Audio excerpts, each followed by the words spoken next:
Assalamualaikum warahmatullahi wabarakatuh. Alhamdulillah,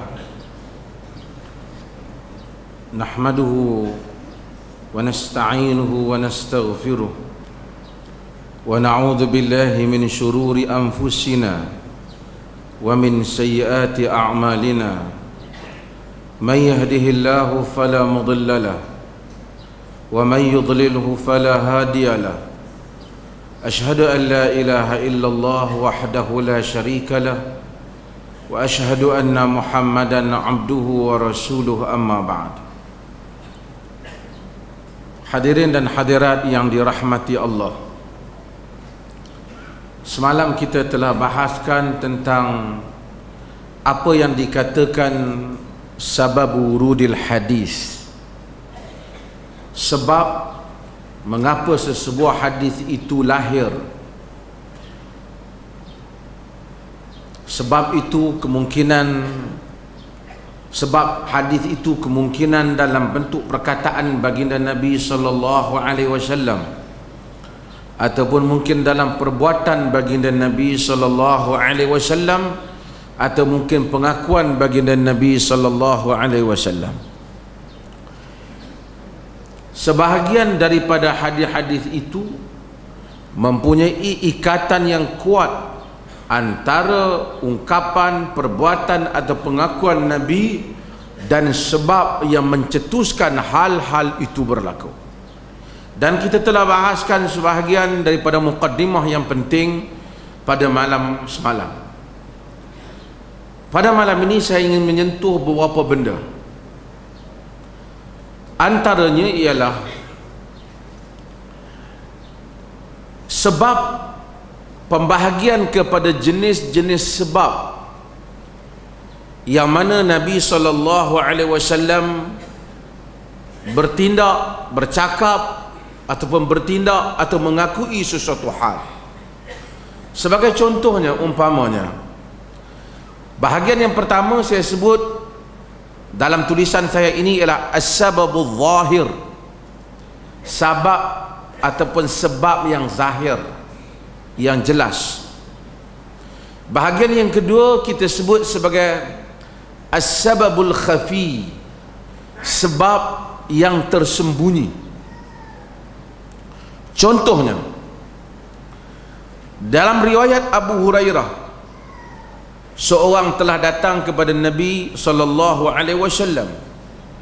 Dia kata kepada Nabi, ya Rasulullah, ausini, wahai Rasulullah, wasiat kepadaku, bagi pesan kepadaku. Nabi kata, la taghdab, jangan kamu marah. Faraddada miraran, dia ulang berulang kali, pesan padaku. Nabi kata, la taghdab, jangan marah, dalam hadis yang diriwayatkan oleh Al-Imam Al-Bukhari. Kalau ditanya apakah sebab Nabi bagi wasiat pesanan kepada dia yang zahir, sebabnya kerana dia minta pesanan. Tetapi apakah sebab yang tidak zahir yang menyebabkan Nabi kata la taghdab, jangan kamu marah, yang kita tak tahu, tak ada dalam teks ni? Sebabnya ialah kerana seperti mana yang diijtihad oleh para penganalisa hadis, orang yang bertanya ni mungkin kaki pemarah. Sebab dia ni mungkin panah baran, kaki baran. Nabi kata kat dia, la taghdab. Kenapa Nabi tak kata pergi sedekah ke? Nabi tak pesan dengan pesanan yang lain. Ramai orang datang kepada Nabi tanya pesanan, Nabi bagi pesanan yang berbeza-beza. Kenapa dia bila tanya asyik Nabi kata jangan marah, jangan marah, jangan marah? Sebab yang kenapa Nabi pesan, dia tanya, itu yang jelas lah. Tapi di sebalik itu, yang tersurat dan yang tersirat. Yang tersiratnya ialah kerana dia adalah satu orang yang pemarah.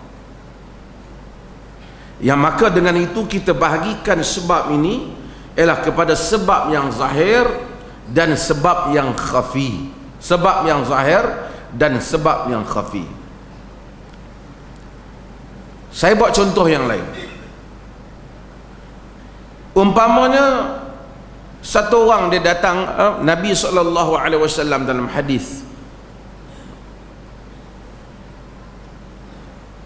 larang, man yusbiha ahadukum man yudahha ahadukum fala yusbihanna thalathan wa fi baitihi syai'un min.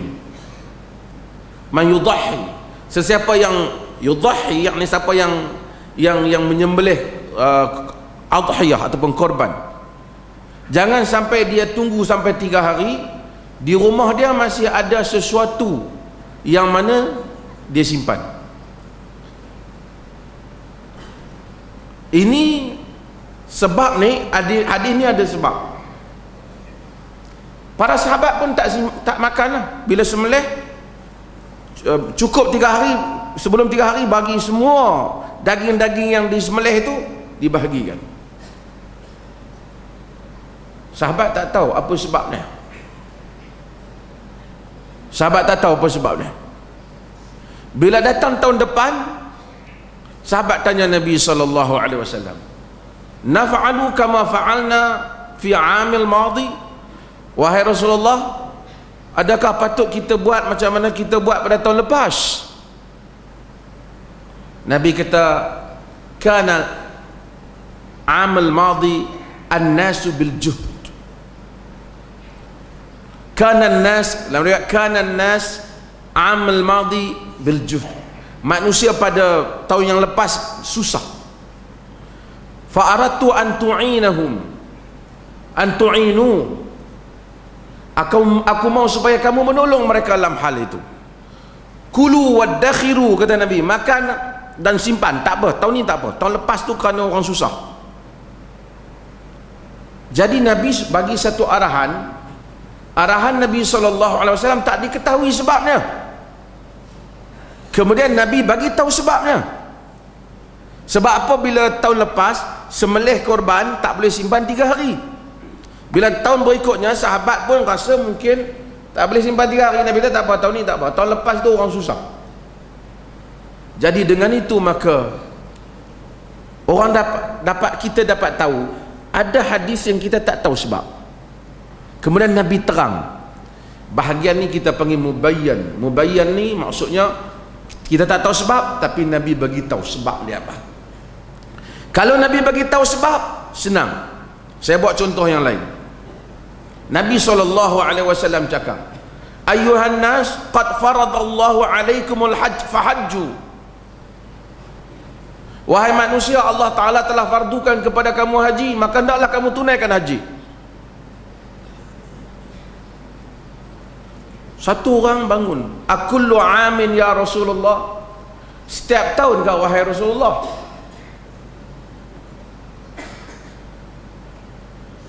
Fasyakat, Nabi diam. Hatta qalaha salasan, sehingga dia ulang sampai 3 kali. Kemudian Nabi kata, lau qultu na'am la wajabat wala mastata'tum. Jika aku kata ya, mesti wajib dan kamu tak akan dapat menunaikannya. Nabi SAW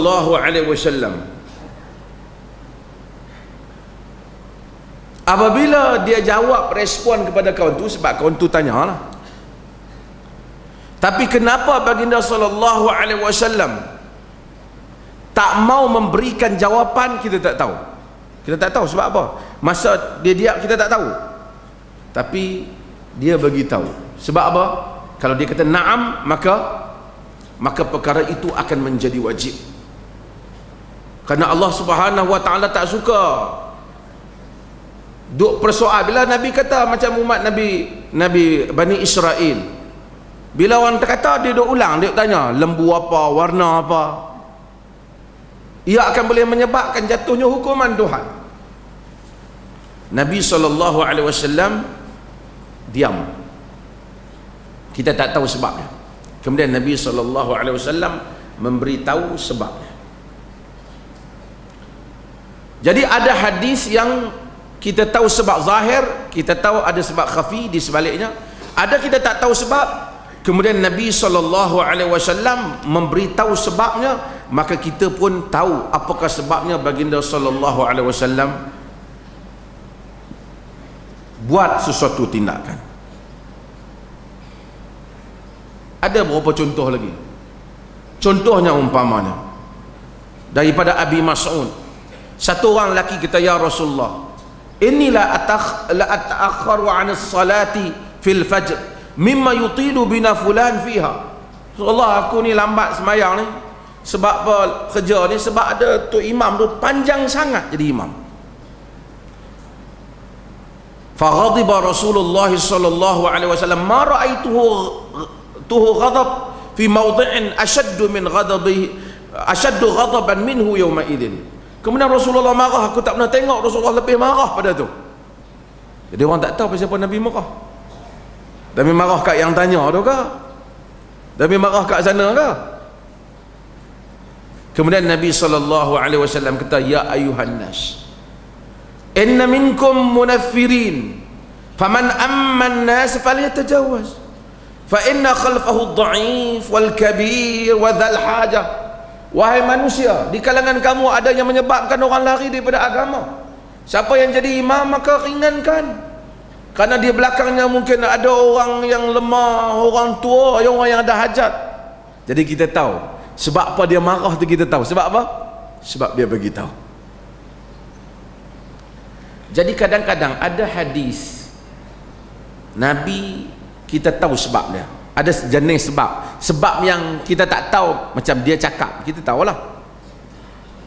Dia jawab soalan, kita tahulah sebab orang tanya. Tapi pasal apa dia jawab soalan macam tu, yang tu kita nak kena kaji latar.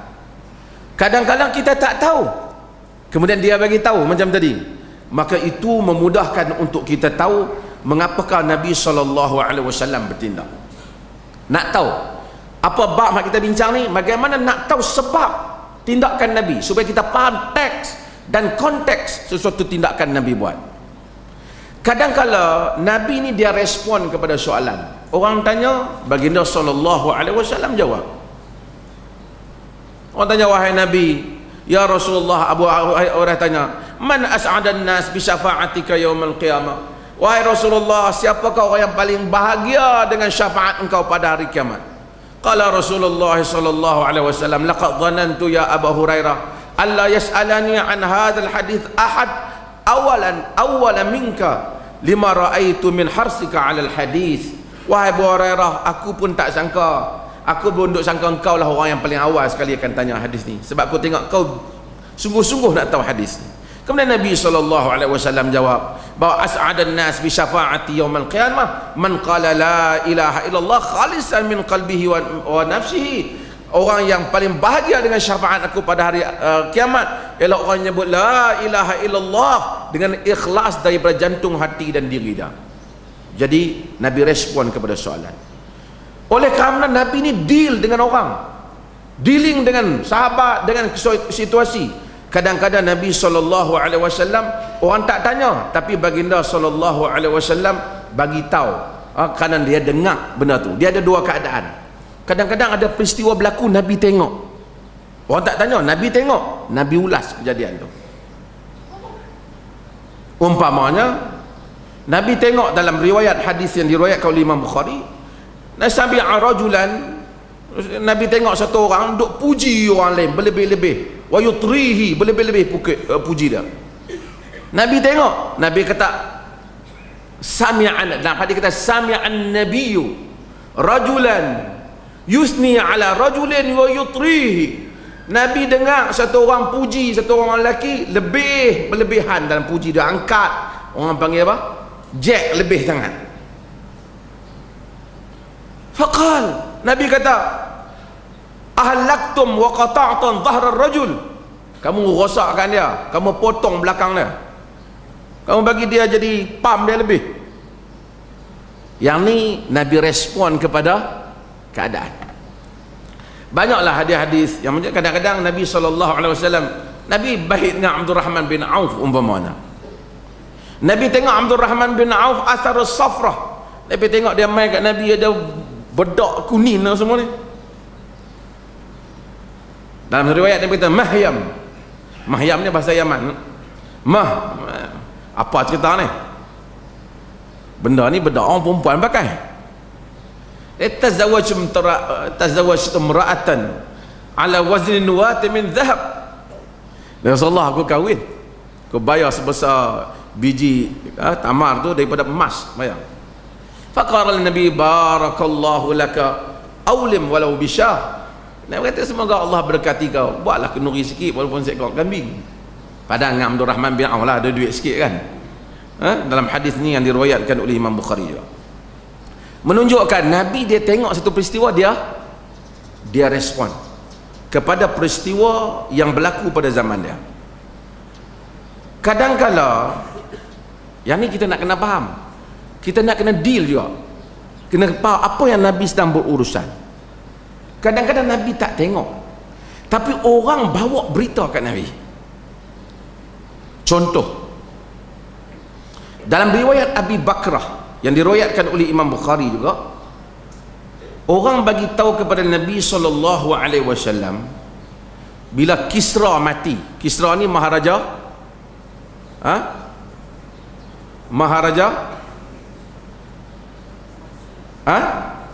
belum ke bersih?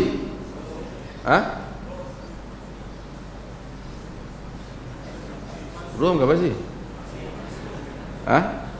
Apabila Maharaja Parsi mati, maka atau Kaisar, apabila maka orang beritahu Nabi SAW, nama dia kata man istakhlifu, Nabi dia orang lantik siapa ganti? Orang kata binta, anak perempuan dia ganti jawatan tu. Nabi kata lan yufliha qaumun wallau amrahum imra'ah. Tidak akan berjaya satu kaum yang mana telah melantik menguruskan urusan mereka, wanita menguruskan urusan mereka.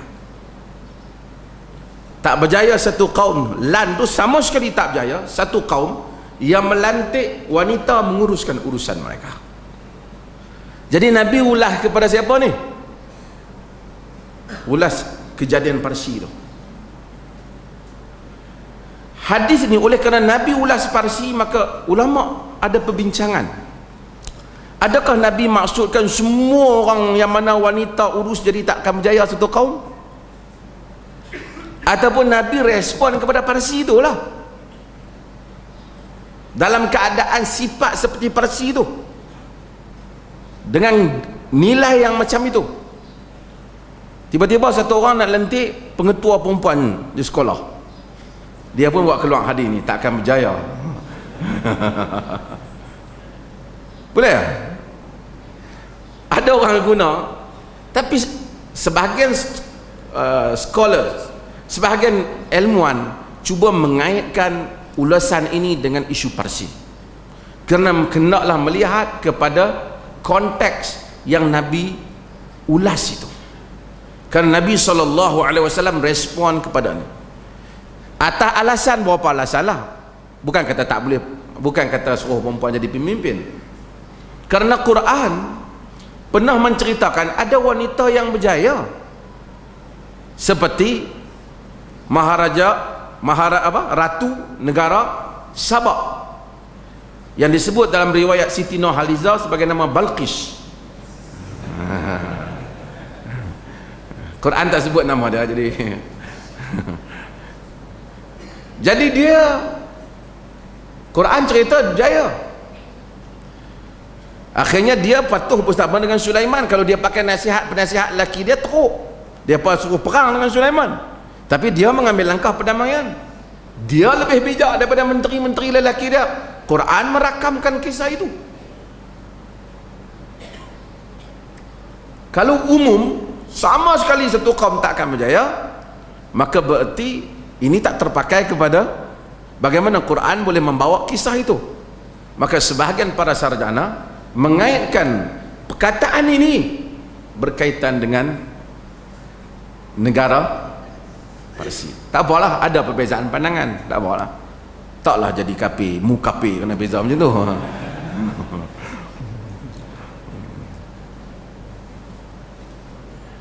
Kadang-kadang Nabi SAW, kita kena tahu Nabi SAW juga kadang-kadang dia berinteraksi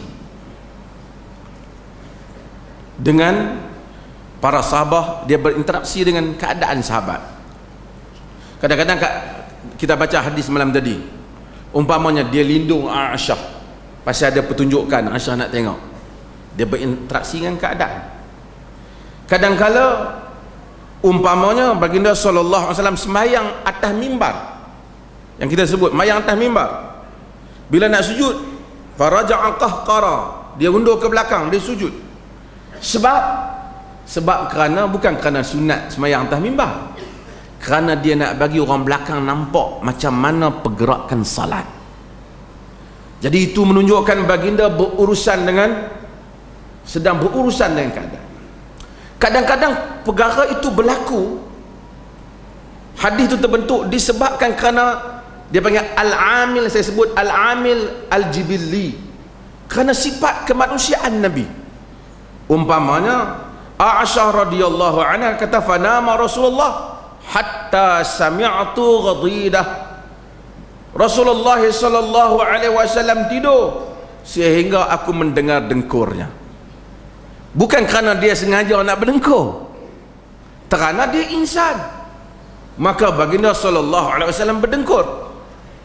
Jadi itu ialah perkara yang dengkur tu dia jadi hadis lah, tapi ia disebabkan kerana faktor kemanusiaan baginda sallallahu alaihi wasallam. Ibnu Umar kata, anna rajulan marra wa Rasulullah yabul, satu orang lalu dan Rasulullah sedang kencing, fasallam falam yarud alaihi, dia bagi salam, Nabi SAW tak jawab salam dia, dalam hadis Muslim. Pasal apa dia pergi kencing? Sebab dia adalah bashar. Jangan satu orang pula, kita tuan-tuan Rasulullah ni tak pergi tandas, tak pergi apa. Kadang-kadang dia cinta kepada Nabi tapi dia ghulu, dia ingat Nabi malaikat. Jadi amil ini adalah amil jibilli, disebabkan kerana faktor kemanusiaan diri Nabi sallallahu alaihi wasallam. Kadang-kadang Nabi raddul fi'l, infial, Nabi bertindak balas kepada suatu benda yang di luar daripada kawalan. Umpamanya baginda Nabi sallallahu alaihi wasallam menziarahi baginda Nabi sallallahu alaihi wasallam menziarahi Sa'ad bin Ubadah sakit. Nabi pergi, Abdul Rahman bin Auf pergi, Sa'ad bin Abi Waqqas pergi, Abdullah bin Mas'ud. Bila masuk Nabi tengok, Nabi tanya macam mana dia, orang kata dia duduk sakit. Fabaka Nabi sallallahu alaihi wasallam. Falamma ra'al qaum buka'an Nabi bakau. Nabi sallallahu alaihi wasallam pun menangis. Bila orang tengok Nabi menangis, yang lain bakal menangis. Kemudian Nabi kata, ala tasma'u inna Allah la yu'adzab bid-dam'il 'ain wala bihusnil qalb walakin yu'adzab bihadha, wa asyara ila lisani. Kamu tahu dah, Allah tak azab kerana mata menangis, Allah tak azab kerana dengan duka cita di jiwa, tapi Allah azab kerana yang ni. Nabi bagi syarat kepada lidah. Maksud bila mati kenapa lah, hang mati kenapa lah, hang sakit, yang ni Allah azab. Menangis manusia. Jadi bukan Nabi sengaja menangis, tapi ini ialah disebabkan tindak balas baginda sallallahu alaihi wasallam di atas keadaan-keadaan yang berlaku itu. Maka saya nak sebut beberapa benda. Contoh, nak sebut beberapa sudut untuk tuan-tuan faham. Masa-masa tak banyak. Ada 4 dimensi yang mesti saya selalu tegar, dimensi yang mesti kita faham, yang menyebabkan sesuatu hadis Nabi kadang-kala berlaku. Yang pertama kita sebut al-bu'du al-mukhatibi,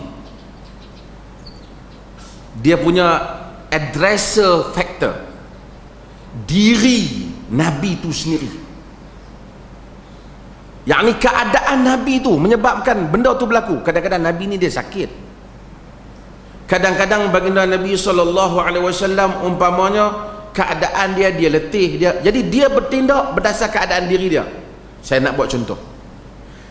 Dalam hadis Abu Hurairah dia sebut falamma uqimatis salat wa uddilatus sufuf qiyaman, bila dah orang dah qamat dan saf pun tu diatur, fa kharaja ilaina Rasulullah sallallahu alaihi wasallam.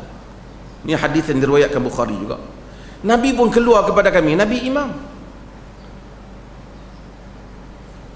Falamma qama fi musalla dzakara annahu junub. Bila Nabi nak sembahyang, Nabi teringat kata Nabi berjunub.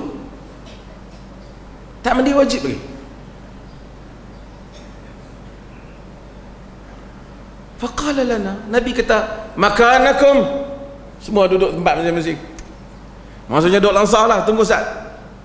Summa raja' faghtassal. Kemudian Nabi kembali, Nabi mandi. Summa kharaja ilaina, kemudian Nabi keluar kepada kami. Wa ra'suhu yuqtiru fakabbar fasallaina ma'ahu, rambutnya basah, yaqturu fakabbar fasallaina ma'ahu, rambut dia basah, kemudian dia bertakbir dan dia bersalat bersama dengan kami.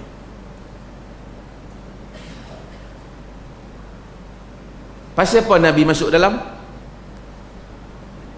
Pasal makmum ke pasal dia sendiri? Pasal makmum ke pasal diri dia? Pasal diri dia. Yang ni kita panggil al-bu'du al-mukhatibi, keadaan diri Nabi tu. Jadi kita menjadi tu imam, keluar-keluar masuk masjid, teringat, aku tak mandi wajib lagi. Daripada tunggu lama mayang ambil. Tak boleh buat yang tu.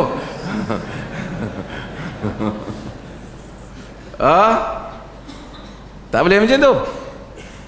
Dia boleh suruh tunggu saat nak masuk dalam saat. Zaman Nabi dia faham, zaman kita tak habaq pun tak apalah. Kalau habaq dia apa punya tu imam, boleh main masjid sampai tak teringat langsung, payahlah kan.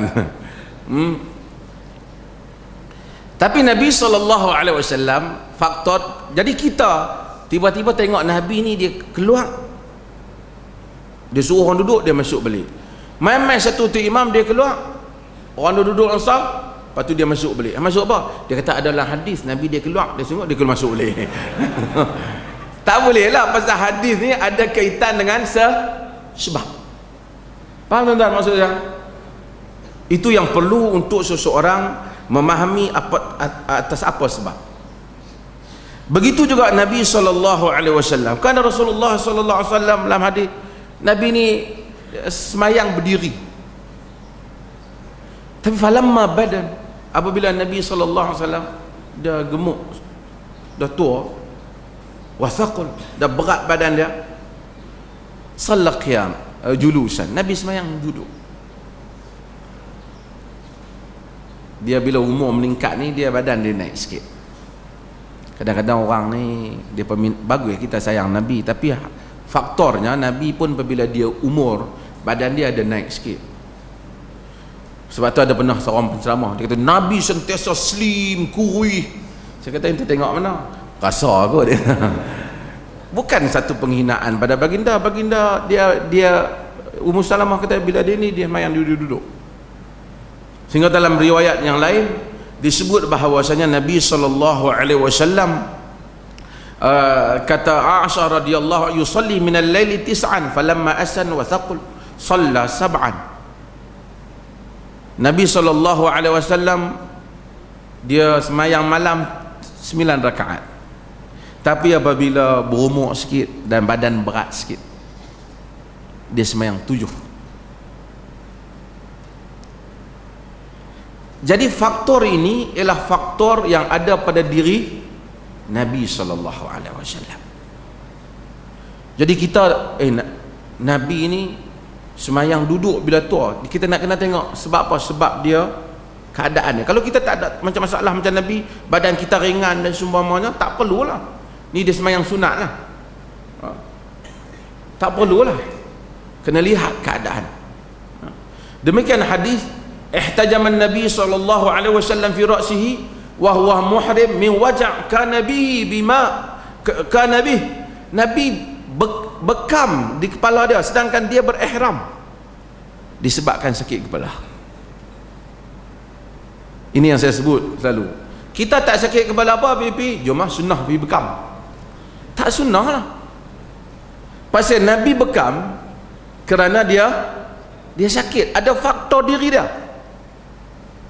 Yang ni disebut al-bu'du al-mukhatibi, dimensi ataupun keadaan diri mana orang yang mana diri Nabi SAW. Yang kedua, nak mudahkan, ini saya selalu cakap tajuk ni. Yang kedua ialah dia panggil al-bu'du al-mukhatabi, addressee factor. Orang yang mana Nabi ungkapkan kepada mereka itu. Umpamanya orang yang Nabi bagi nasihat ni tak sama. Ada orang mari miskin, kita pun sama orang miskin. Mai ustaz bagi nasihat saya ni rezeki korang niaga pun cukup-cukup makan, banyakkan bersedekah. Jadi tak berapa sesuai lah kat dia kan. Banyak bersabar cari yang halal, sesuai lah. Mari orang kaya, saya ni alhamdulillah rezeki banyak, sabarlah lah mencari rezeki ni. Dia tak sesuai lah. Dia yang tu dia dah settle. So maka nasihat Nabi SAW juga berbeza berdasarkan kepada perbezaan latar orang yang datang kepada Nabi SAW. Yang ini yang saya selalu sebut.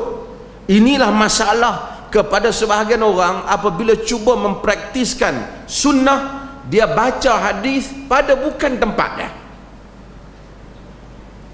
Sebab tu hadis yang semua kita tahu bahawasanya jaa syabun faqala ya Rasulullah uqabbil wa ana shaim. Orang muda datang, wahai Rasulullah aku cium aku puasa boleh? Nabi talak. Fajaa syaikhun faqala uqabbil wa ana shaim. Mari orang tua kata, wahai Rasulullah aku cium isteri aku kemudian kau puasa boleh tak? Nabi kata na'am boleh. Dan riwayat Abdullah bin Amr bin As dia kata fa nadhara ba'duna ila ba'd, sebahagian kami tengok sebahagian yang lain. Faqala ya Rasulullah kata qad alimtu lima nadhara ba'dukum ila ba'd inna syaikha yamliku nafsa. Dalam hadis yang diriwayatkan oleh Imam Bukhari juga, Nabi kata aku tahu bahawasanya hadis ini diriwayatkan oleh Abu Dawud, Tirmizi juga. Aku tahu kata Nabi SAW, pasal apa kamu tengok antara satu sama lain, aku nak bagi tahu kerana orang tua itu dapat kontrol diri dia. Orang muda tu kalau cium akan jadi benda lain. Jadi Nabi SAW bagi satu jawapan yang berbeza bagi soalan yang sama disebabkan kerana perbezaan latar orang yang datang berjumpa dengan Nabi SAW. Inilah jawapan kepada kita tengok hadis Nabi SAW yang bunyi sama, ayyu amalil ahabbu ilallah, wahai Rasulullah amalan apa yang Allah paling suka? Mai sahabat lain, ya Rasulullah ayyul a'mal ahabbu ilallah, wahai Rasulullah amalan apa yang paling Allah suka? Oh ya Rasulullah ayyul a'malil afdal, wahai Rasulullah amalan apa yang paling afdal? Soalan semua sama tapi jawapan berbeza. Jawapan berbeza disebabkan perbezaan latar orang yang bertanya. Bukan Nabi tidak konsisten. Maka bila ada orang tanya la riwayat Abdullah bin Mas'ud, amalan apa? Nabi kata as-salat ala waqtiha, sembahyang pada waktunya. Sumai ai kenapa? Birrul walidain, buat baik pada ibu bapa. Sumai al-jihad fi sabilillah, jihad pada jalan Allah. Dalam riwayat Aisyah orang lain tanya benda yang sama. Nabi kata adwamuha, amalan yang berterusan, wa in qalla, walaupun sedikit, kata Nabi. Mari orang lain tanya apa yang amalan apa yang paling afdal? Nabi kata imanu billahi wa rasul, beriman dengan Allah dan Rasul. Tak sebut amalan perbuatan tak, iman jadi amal. Sebab apa? Nabi tahu dia ni kena tingkat lagi masalah iman. Mari orang lain tanya yang mana ayil amal afdal, wahai Rasulullah apa amalan yang afdal? Dalam hadis Abi Umamah Nabi kata alaika bis-saum fa innahu la adla lah, hendaklah kamu puasa, tak ada yang dapat menandingi puasa. Tak sebut langsung sembahyang. Namun Nabi tahu dia sembahyang okey dah, dia ni puasa mungkin, so Nabi puasa sebutkan dia puasa. Maka dengan itu Nabi SAW berurusan dengan latar manusia yang berbeza, maka tindakan Nabi berbeza. Ini juga yang saya sebut bahawasanya adakah semua ungkapan-ungkapan Nabi pada zaman dahulu boleh diungkapkan kepada umat yang berbeza pada zaman kemudian jika sekiranya ungkapan itu mempunyai konteksnya yang tersendiri, mempunyai latarnya yang tersendiri. Para ulama menyebut bahawasanya kadang-kadang Nabi berbeza itu sebab perbezaan latar orang, perbezaan keadaan masa itu. Perbezaan juga banyaklah cara knowledge dia. Kadang-kadang knowledge dia berbeza, kadang-kadang perangai berbeza. Knowledge sama, kaki baran seorang, penyengap seorang, jawapan tak sama.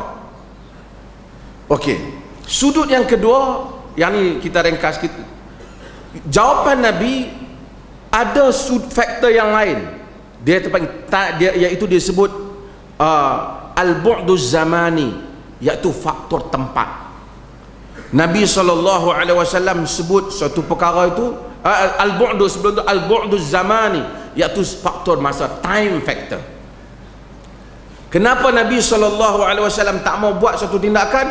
Kadang-kadang kerana keadaan masa itu tidak mengizinkan.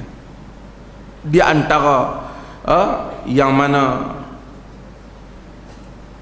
keadaan tak mengizinkan, cita-cita Nabi kalau boleh Kaabah tu Nabi nak runtuhkan, Nabi nak buat lain macam Nabi Allah Ibrahim.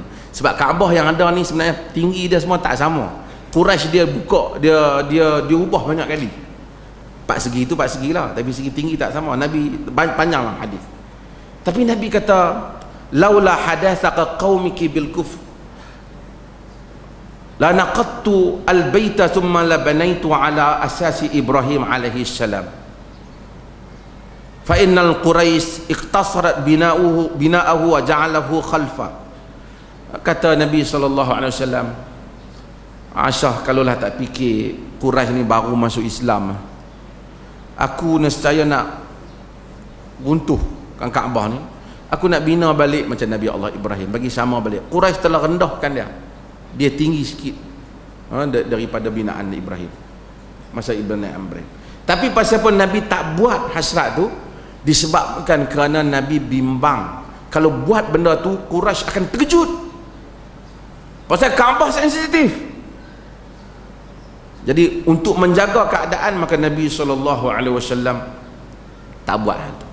Contoh yang lain, hadis yang selalu kita tahulah bila nak main bulan puasa, Nabi SAW kharaja min jawfil lail fa shalla fil masjid. Bulan puasa Nabi keluar tengah malam, Nabi semayang di masjid. Fa shalla rijalu bi salati, orang tengok Nabi semayang di masjid, orang pun bukan semayang di belakang Nabi. Fa asbahan nasu yatahaddatsun bidzalik, maka orang ramai duk bercakap, oh, semalam Nabi SAW semayang di masjid, kami ikut dia. Fajtama'a akthar minhum, maka malam besok ramai lagi semayang. Ni semayang apa ni? Tarawih ni? Qiyam Ramadan. Dia kata, tengok, mana pernah Nabi semayang jemaah? Sayyidina Umar semayang jemaah. Tu macam tu orang kata boleh buat bid'ah. Tak, yang semayang jemaah yang pertama siapa? Nabi SAW. Fajtama'a akthar minhum. Nabi pun dia orang pun berimpun lebih banyak. Fa kharaja Rasulullah fil laili tsaniyah, pada malam yang kedua Nabi SAW keluar. Fa sallu bi salati, Nabi SAW semayang, dan orang ramai pakai ikut Nabi semayang. Fa asbaha kana lailata, kemudian berikutnya pada malam ketiga lagi ramai orang, sehinggalah pada malam kanat lailatul rabi'ah, nak ringkas pada malam yang keempat, ajazal masjid an ahlihi, penuh masjid pakat duk tunggu nak semayang tarawih dengan Nabi SAW. Falam yakhruj ilaihim Rasulullah SAW, Nabi tak keluar. Bila tak keluar, ada lah ramai-ramai as-salah gitu, as-salah gitu. Nak bagi Nabi kot-kot Nabi telena ke dalam kan, as-salah, nak bagi tahu kata dia duduk tunggu nak solat dengan Nabi SAW. Falam yakhruj ilaihim Rasulullah hatta kharaja lis salatil fajr, sehingga semayang, masa waktu semayang subuh baru keluar. Falamma qadal fajr aqbala 'ala an-nas, bila dah selesai semayang subuh Nabi menghadap ke orang ramai. Summa tasyahhad, kemudian Nabi pun berucaplah asyhadu an la ilaha illallah, berucap amma ba'd, adapun selepas daripada itu dia sebenarnya amma ba'd ba, dal, ba, ain, dal. Ba selepas daripada itu. Cara Nabi bercakap lah kan. Setengah orang ni dia nak Arab sangat. Amma ba'd. Oh. Itu ba'd tu sebahagian. Ini ba'd selepas. Amma ba'd kata Nabi sallallahu alaihi wasallam. Fa innahu lam yakhfa alayya sya'nukum al-laila. Nabi kata sebenarnya bukan aku tak tahu apa yang kau buat malam tadi yang bertunggu aku. Maksudnya lakinnani khashitu an tufrada alaikum salatul lail fata'jazuna anha. Tapi kata Nabi, aku bimbang nanti difardukan sembahyang malam kepada kamu tak mampu. Maksud Allah tak akan fardukan benda yang tak mampu, tapi Allah mungkin fardukan benda kamu mampu, kamu tak buat nanti. Jadi kenapa Nabi tak keluar? Sebab apa? Nabi tak mau jadi kefarduan. Nabi tahu Allah tak akan fardu benda yang orang tak mampu, tapi bila Allah fardu benda kita mampu lah. Tapi kita tu lemah, Nabi tak buat, kita berdosa pula. Nabi kesian kat kita. Sebab itu Al-Imam Syatibi kata, apabila Nabi dah tak ada, Omar buat. Kenapa Omar buat? Sebab Nabi bukan tak mau semayang tu, Nabi takut fardu je. Sebab zaman Nabi wahyu masih turun. Adapun Omar wahyu tak turun, dia semayang lah macam mana pun tak akan turun. Omar kata semalam turun wahyu, wajib pula lah. Dia bukan, kerana dia bukan Rasul. Jadi faktor zaman Nabi lain, zaman Omar. Jadi Omar buat satu benda yang Nabi tak mau buat kerana keadaan zaman dia. Zaman Nabi ialah zaman penurunan wahyu, sedangkan zaman Omar ialah zaman bukan penurunan wahyu. Saya buat contoh apa nama yang lain. Tak banyak bilang sekejap.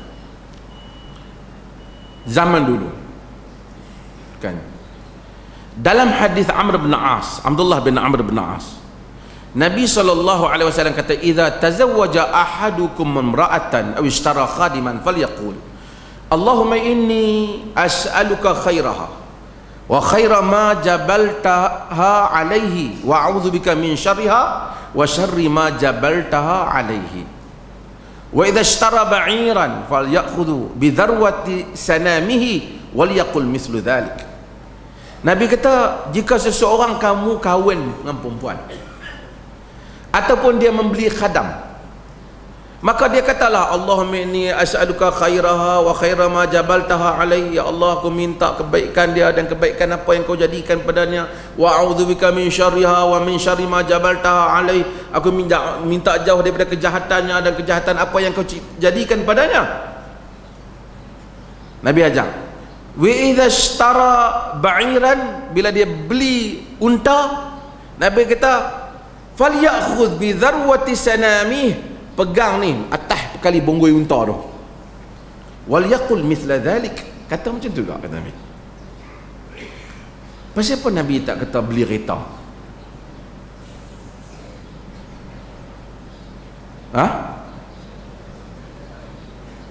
Ataupun siapa beli motor?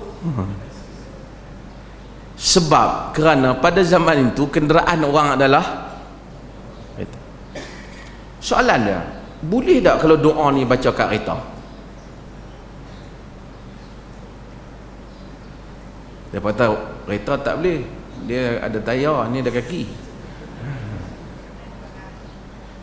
Ini satu pentafsiran. Tapi hatta Al-Albani yang biasanya menafsirkan hadis ni agak literal, Al-Albani kata hatta kereta sunat baca yang ni juga. Walaupun Nabi tak sebut kereta, Nabi sebut unta. Kenapa Nabi sebut unta? Kerana Nabi bercakap pada zaman orang naik unta. Yang ni faktor zaman. Faktor zaman. Sebab dia tu sebab ada kaitan dengan zaman. Bang dulu. Masuk tu lah. Bang dulu, saya baca sikit lagi, betul kita tutup.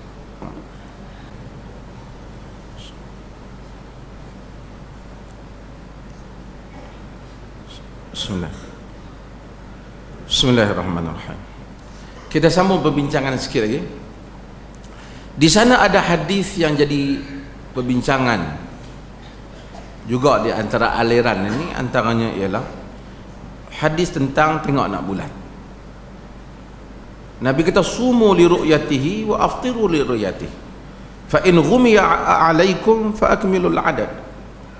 Dari riwayat Bukhari. Puasa kena nampak bulan dan juga buka puasa dan raya kena nampak nak bulan. Fa in ghumiya alaikum, jika kamu tak nampak, ghaim, terselindung, tertutup, fa akmilul adad, maka sempurnakan bilangannya. Ini jadi 30 hari. Nabi tak kata jika tak nampak kamu tengok falak. Ilmu astronomi kan, Nabi tak kata tak nampak. Sempurna kan, simple lah Nabi. Adakah hadis ni menunjukkan bahawasanya kita tak boleh guna ilmu moden ini? Ataupun kerana hadis ni berkaitan dengan apa yang Nabi sebut. Nabi pernah sebut dalam hadis, Nabi kata nahnu ummatun ummiyah, kami umat, kita umat yang tak membaca, la naktub wala nahsub, kita tak menulis dan kita tak mengira. Asyahrul hakadha wa hakadha, bulan macam ni. Jadi kerana zaman tu orang Arab tak ada ilmu ni, jadi takkanlah Nabi nak suruh dia buat benda tu. Bagi sebahagian ahli ilmuwan, mereka kata pakai hadis tak nampak saja cukupkan 30 hari. Tak ada boleh duk pergi ambil ilmu astronomi ke apa. Sebahagian melihat hadis ni mempunyai faktor waktu, kerana Nabi bercakap pada zaman ilmu ini belum berkembang dengan begitu canggih. Maka apabila zaman berubah, maka kita kena lihat ilmu ini di sudut faktor masa. Ini yang disebut sebagai al-bu'du zamani. Yang berikutnya ialah al-bu'dul makani, yang besok saya akan biasa macam mana nak cari benda ni, macam mana cara nak faham ni, nak ring. Al-bu'dul makani maksudnya Nabi SAW bercakap berdasarkan kepada faktor tempat. Mudah ajalah. Nabi kata dalam hadis Ibnu Ammar, dia kata farada Rasulullah zakatul fitr sa'an min tamar sa'an min sa'ir ala abdul wal hur wal dzakar wal unsa wal saghir wal kabir minal muslimin. Nabi telah fardukan zakat fitrah segantang daripada tamar, segantang daripada bali, daripada hamba, sama ada hamba yang merdeka ataupun yang hamba, lelaki ataupun perempuan, yang tua ataupun muda. Beras tak masuk. Nabi tak ada dalam hadis mana pun yang sebut zakat fitrah dengan beras, tak ada. Kenapa kita pakai sebut, kita benarkan zakat fitrah dengan beras? Sebab di atas tafsiran Nabi bercakap bagi penduduk yang makan tamar dan bagai makan bali, dan kita andaikan jika sekiranya baginda cakap pada negeri yang makan beras, tentu baginda akan sebut segantang daripada beras.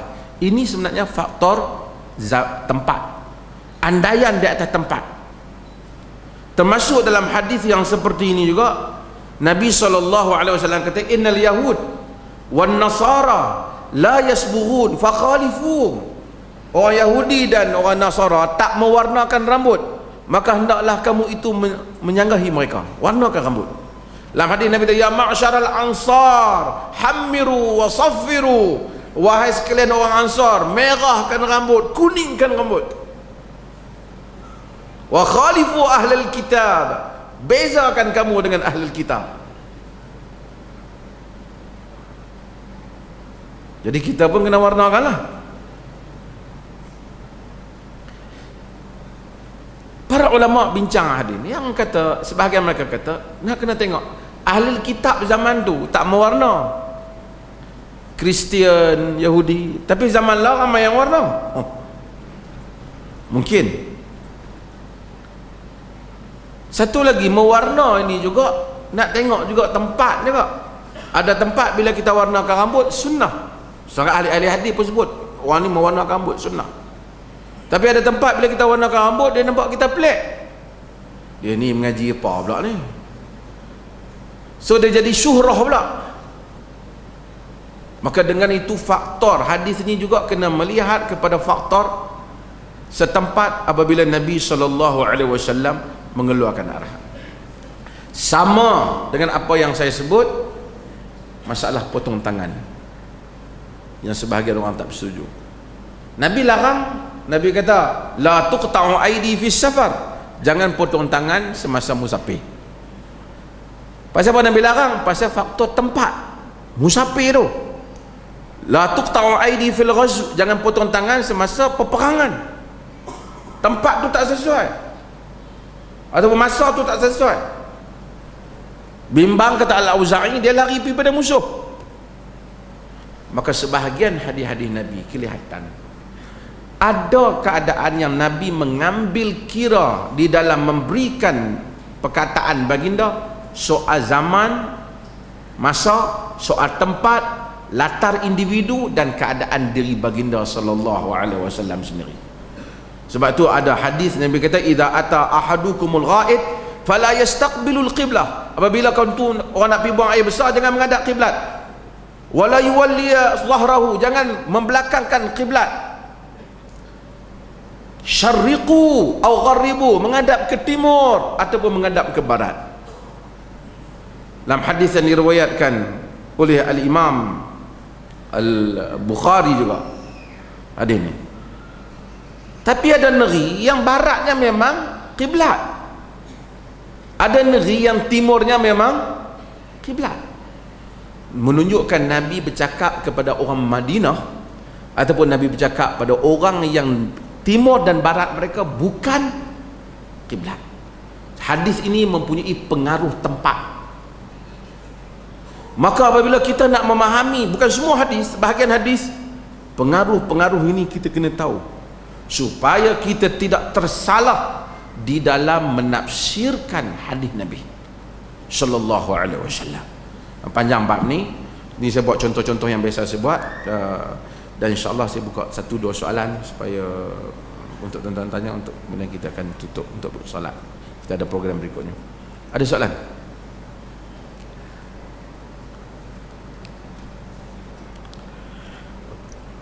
Satu.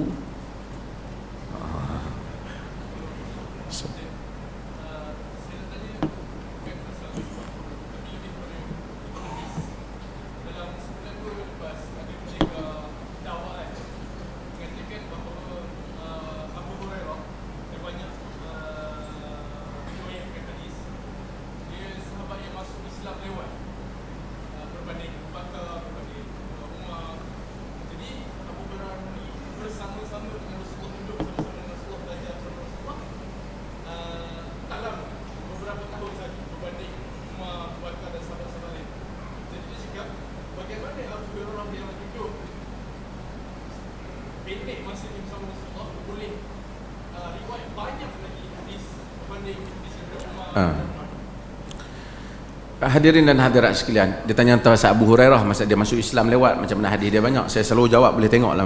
Tapi cuma saya nak sebut, kadang-kadang orang dia cakap man, ada 200,000 hadis, ada 300,000 hadis, 400,000 hadis. Hadis ni tak ada banyak tu. Kita jangan salah faham. Yang disebut ratus-ratus ribu ni, dia bukan matan hadis tu. Yang jadi ratus-ratus ribu tu sanad dia. Kadang-kadang hadis tu satu saja, tapi kalau tengok pada sanad mungkin boleh pergi sampai beratus bagi satu matan yang sama. Kerana kalau tidak orang nak heran, sejuta hadis kita nak baca macam mana, nak hafal, nak kata Nabi cakap sejuta. Dia bukan cakap sejuta, hadis tu sama. Bila orang ni riwayatkan, kadang-kadang dia guna bahasa dia.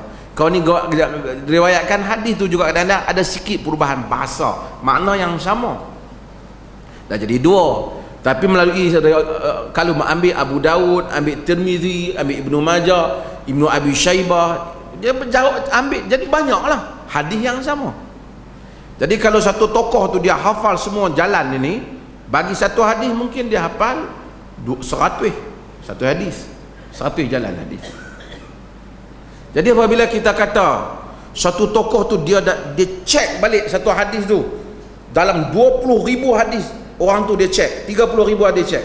Bukan dia ambil buku dia cek satu-satu. Macam benda tu duduk dalam kepala dia. Macam ni saya nak bagi faham tuan-tuan. Tuan-tuan bergaul dengan satu orang, tak pernah berpisah dengan dia, duk baik daripada kecil 15 tahun. Lepas tu orang kata dia ni kata sekian-sekian. Kita kata aku tahu dia tak kata benda tu. Aku tahu semua yang dia kata. Aku boleh cek semua yang dia kata. Macam mana anda tahu? Pasal aku duk dengar dia kata. Begitulah ahlul hadis, apabila mereka mengumpulkan maklumat, bila orang bagi tahu satu benda, riwayat dia ni duk dalam kepala aku 30,000. Hak nama dia sajalah umpamanya. So bila hangpa sebut, aku tahu dah. Ingat balik 30. Tak ada. Itu maksud dia. Saya nak nampakkan supaya benda tu lebih praktikal bagaimana hadis itu berjalan. Abu Hurairah radhiyallahu an, dia memang masuk Islam lewat. Ada beberapa perkara hatta di kalangan sahabat Nabi, ada beberapa isu untuk adil Abu Hurairah ni. Umar bin Khattab sendiri kadang-kadang memang tidak begitu suka sebahagian sahabat terlalu banyak meriwayatkan. Abu Hurairah ni dia haris, macam hadis tadi, lima raaitu harisaka alal hadis, kata Nabi, di mana aku lihat engkau ni bersungguh-sungguh dengan hadis ni. Dia masuk Islam lewat. Tentu dia dapat dengar daripada Nabi dalam tempoh 2-3 tahun tu saja. Baki hadis yang mana dia ambil daripada sahabat lain. Bab ini dia panggil marasilus sahabah. Sahabat ambil hadis daripada sahabat lain, cuma dia tak mention nama sahabat tu. Terus dia sebut qala Rasulullah. Rasulullah kata. Sebenarnya kalau betulnya bukan qala Rasulullah, qala Ibnu Abbas atau qala Ibnu Umar, qala Rasulullah. Tapi dia tak sebut qala Ibnu Umar tu. Boleh ataupun tidak, boleh bagi hak sahabat. Sebab sahabat ni pada sisi ahli sunnah, was-sahabatu kulluhum udulun inda ahli sunnati wal jamaah. Semua sahabat tu di sisi ahli sunnah adil. Adil dalam arti kata seperti mana yang dia tahqiqkan oleh ulama muhaddithin, bermaksud mereka itu tidak berbohong berhubung dengan periwayatan daripada Nabi sallallahu alaihi wasallam. Jadi kalau kita tak tahu pun Abu Hurairah ambil daripada siapa, tak ada masalah, kerana dia tentu ambil daripada sahabat juga. Tetapi kalau hal itu dibuat oleh tabi'in, ada banyak perbahasan dia lah. Ini masalah, kerana kemungkinan tabi'in ambil daripada tabi'in juga. Sedangkan tabi'in ni tak semua adil. Dia tak ada macam sahabat. Ini menyebabkan ada perbahasan. Melainkan orang yang diketahui dia tak ambil melainkan daripada sahabat. Seperti Sa'id bin Musayyib, menantu Abu Hurairah, yang mengambil daripada pak mentua dia. Tetapi dalam kes Abu Hurairah ni dia ambil daripada orang lain pun begitu. Ada juga beberapa kritikan yang orang kritik Abu Hurairah. Beberapa tokoh hadis di pada hatta zaman di kalangan salaf juga mengkritik. Salah satunya ialah kerana Abu Hurairah ni dia peminat ilmu. Bila dia peminat ilmu, dia juga kadang-kadang mendengar riwayat-riwayat yang bukan hadis daripada Ka'ab al-Ahbar, orang-orang Yahudi. Mungkin sebahagiannya juga dia ambil daripada Abdullah bin Salam. Ambillah daripada Ka'ab. Ka'ab ni baguslah, tapi Ka'ab ni dia suka cerita. Kalau orang cerita Nabi Yusuf dengan saudara dia, Ka'ab akan beritahu nama dia Bunyamin. Quran tak cerita. Jadi banyaklah cerita-cerita yang Ka'ab ini ambil daripada buku-buku Yahudi lama, kerana dia Yahudi. Jadi banyaklah benda yang sama, tapi detail tu tak ada dalam Quran, tak ada dalam hadis. Ada Yahudi, ada dalam kitab Yahudi. Kitab Yahudi itu mungkin betul, mungkin juga salah. Bila Abu Hurairah cerita balik, dia peminat benar, dia cerita balik kepada orang, cerita balik kisah-kisah sekian-sekian, maka sebahagian daripada anak murid Abu Hurairah menyangka perkara itu Abu Hurairah ambil daripada Nabi sallallahu alaihi wasallam. Ini menimbulkan perbincangan besar tentang Israiliyat yang datang daripada para sahabat sendiri. Kerana orang rasa mereka ambil daripada Nabi, sebenarnya mereka ini ambil daripada Yahudi yang masuk Islam. Pasal pada mereka ambil, kita kena tahu latar macam ni. Orang Arab ni mereka tak ada ilmu tentang kitab-kitab lama, ilmu tentang agama ni mereka tak ada. Yahudi dia ada ilmu ni. Orang Arab dulu syair, itu saja kehidupan mereka.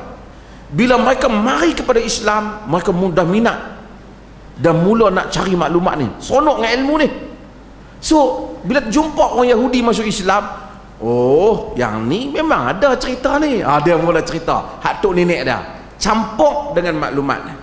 Saya selalu buat contoh simple lah daripada dulu. Kata orang minat pengkaji hantuah daripada Belanda mai kat Malaysia, daripada Spain, dia tak tahu jumpa orang Melayu, tanya saya ni, oh dia kata hantuah. Oh hantuah ni dia 5 bersaudara. Seorang nama Hang Jebat, Hang Lekir, Hang Lekiu, Hang Kasturi, Hang apa ni? Hampa. Okey. Kawan ni dalam teks yang dia ada, Tun Sri Lanang ke contohnya, Lekiu Lekir ni tak ada nama. Nampak macam Lekiu, sat-sat nampak macam Lekir, mungkin waw bertukar ra bertukar waw, dekat. Siapa ahli sejarah? Tapi dia kata jadi Lekiu lah seorang ni. Kawan ni pun dia bukan ada asas apa, dia ambil daripada cerita yang ada dalam masyarakat Melayu. Contohlah, kadang-kadang dengan cara begitu bercampur antara ilmu yang kawan ni ada dengan ilmu masyarakat. Contoh bagaimana ilmu boleh bercampur. Saya taklah kata sampai peringkat itu. Abu Hurairah dia ada ilmu Quran dan hadis. Ka'ab al-Ahbar bukanlah kata ilmu dia kosong, tapi dia pun tokoh ilmuwan juga dalam Yahudi. Dia cerita maklumat tambahan, Abu Hurairah ambil. Bukan Abu Hurairah dusta kepada Nabi, cuma hendaklah disaring sebahagian riwayat tu, betul ke Abu Hurairah sandak pada Nabi, atau anak murid Abu Hurairah menyangka Abu Hurairah mengambil daripada Nabi sallallahu alaihi wasallam. Cumanya nak bagi tahu, hadis-hadis yang dikatakan Abu Hurairah riwayat tu, kalau disemak kita akan dapati sahabat lain pun riwayat yang sama juga. Kau nak kata dia bohong seorang-seorang, dia tak boleh, dan kita percaya dia tak bohong lah kan. Dan ini Abu Hurairah ni musuh dia Syiah lah, pasal kan musuh dia orang Syiah yang bakal wa sallallahu ala nabiyyina Muhammad walhamdulillahi rabbil alamin.